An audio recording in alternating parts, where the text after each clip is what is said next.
有人從高處墮下，咁唔啱規矩喎。跟規矩，佢嘔死啦！你嚟，你嚟啊！你有冇試過搭救護車？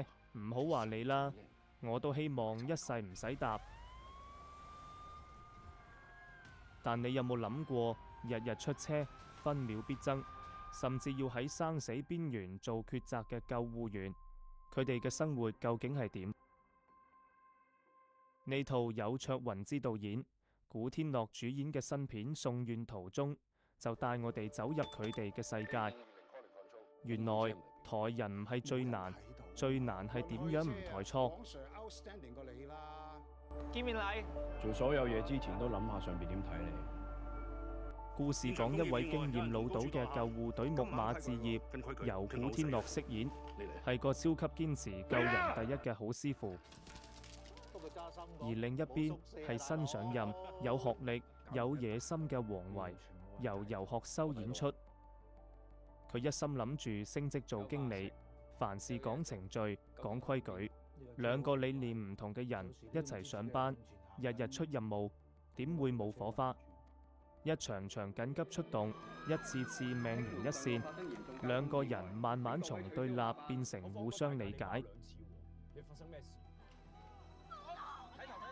古天樂唔使多講，戲內戲外都係香港救星。呢次唔係拯救地球，而係拯救生命，更貼地、更真實。游學修係因為看我今天怎麼說呢部片，獲得金馬獎同埋金像獎最佳男主角嘅提名而俾人認識，實力有目共睹，係被睇好嘅新一代演員。導演卓雲之，香港其中一位最高銷量作家，同時亦是導演、編劇、主持、跨媒體創作人。不過揸心講，冇宿舍啊，大佬。點解要睇呢部片？因為佢唔係喊口號，唔係拍英雄戲。戲入面你會見到佢哋要邊食飯邊聽曲，仲要判斷邊個先值得先救，要同市民解釋自己唔係神仙。睇完真係會對呢份工多咗一份尊重。興門上路發生嚴重交通意外，請各位取消下班。令人期待嘅古天樂今次無英雄包袱，好 man 之餘仲帶人情味。做咗幾廿年人，呢度真係唔適合 Bonnie 成長。一套可以笑中有淚，又唔會 preach 到你頭痛嘅電影，呢套啱晒你。你咁中意呢份工，去咩唐人街洗大餅啊？